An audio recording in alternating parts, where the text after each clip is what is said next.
Hello दोस्तों, मीना रसोई घर में आप सभी का बहुत बहुत स्वागत है। आज मैं बना रही हूँ चावल वाली कैरेमल खीर। तो चलिए बनाते हैं। इसके लिए मैंने हाफ कप से थोड़े से ज़्यादा चावल ले लिए हैं। इन्हें हमें किसी भी बाउल में डालकर अच्छे से धो लेंगे।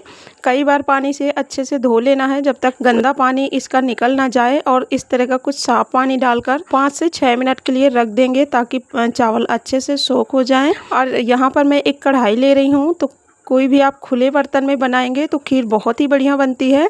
तो मैंने कढ़ाई लिया है, कढ़ाई पे बनाऊंगी। इसमें 1 चम्मच के करीब मैंने घी डाल दिया है। घी को हम चारों तरफ इस तरह से फैला देंगे ताकि कढ़ाई में चावल चिपके ना।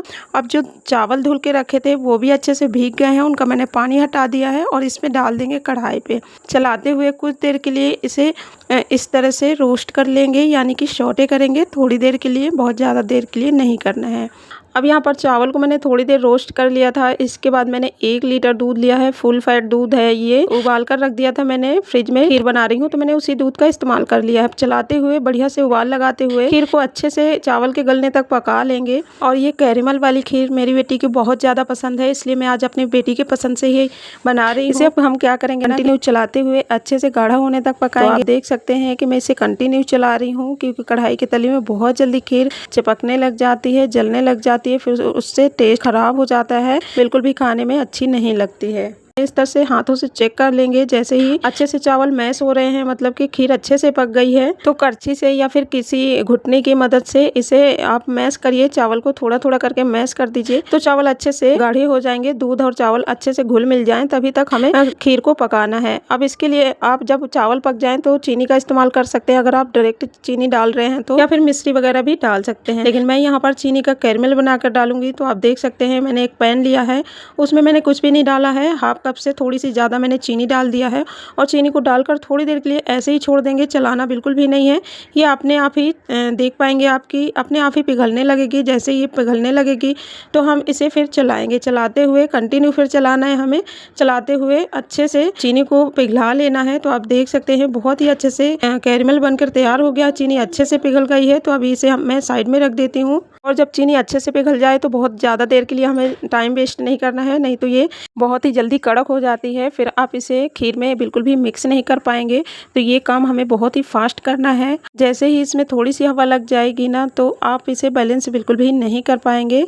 इसलिए मैं बोल रही हूँ, अगर आप भी खीर खाने के शौकीन हैं तो आप एक बार इस तरह से खीर बनाकर ट्राई करिएगा, बहुत ही अच्छी बनती है। तो खीर को मैंने दूसरे वाले गैस पे रख दिया था, क्योंकि अच्छे से खीर पक गई थी। अब दोबारा से मैंने गैस ऑन कर दिया है। जो हमने चीनी पिघला कर रखी है उसे थोड़ा थोड़ा करके डालेंगे और कंटिन्यू इस तरह से चलाते जाएंगे। तो ये आपस में बहुत अच्छे से मिक्स हो जाएगी। अच्छे से मिक्स करना है हमें, इस तरह से डालते हुए, कैरमेल को डालते हुए इस तरह से चलाएंगे हम करछी से, तो चावल अच्छे से मैश भी हो जाएंगे और चीनी भी अच्छे से घुल जाएगी। तो जो भी पैन में लगा हुआ था चीनी, तो मैंने 1 करछी इसमें खीर डालकर सारा ही चीनी इसमें डाल दिया है।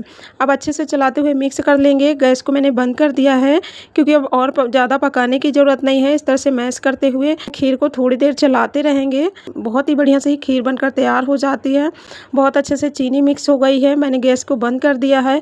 अब इसमें अपने मनपसंद के कटे हुए ड्राई फ्रूट्स डाल सकते हैं आप इलायची का पाउडर डाल सकते हैं, केसर के धागे डाल सकते हैं। लेकिन आज मैंने कुछ भी नहीं डाला है, एकदम सिंपल तरीके से बनाया है। थोड़े से बारीक बारीक काट कर मैं पिस्ता डाल दिए हैं। आपको जो ड्राई फ्रूट्स पसंद हो उन्हीं का आप इस्तेमाल करिए। खीर बनकर एकदम तैयार हो गई है। अच्छे से मिक्स कर दीजिए और गरम या फिर ठंडा इसे सर्व करिए। अगर गर्मियों में खा रहे हैं तो इसे ठंडा ठंडा सर्व करिए, या फिर सर्दियों में खा रहे हैं तो आप इसे हल्का गुनगुना यानी कि गरम गरम ही सर्व करिए। बहुत अच्छी लगती है खाने में। इस कैरमेल खीर का एकदम हटके टेस्ट आता है।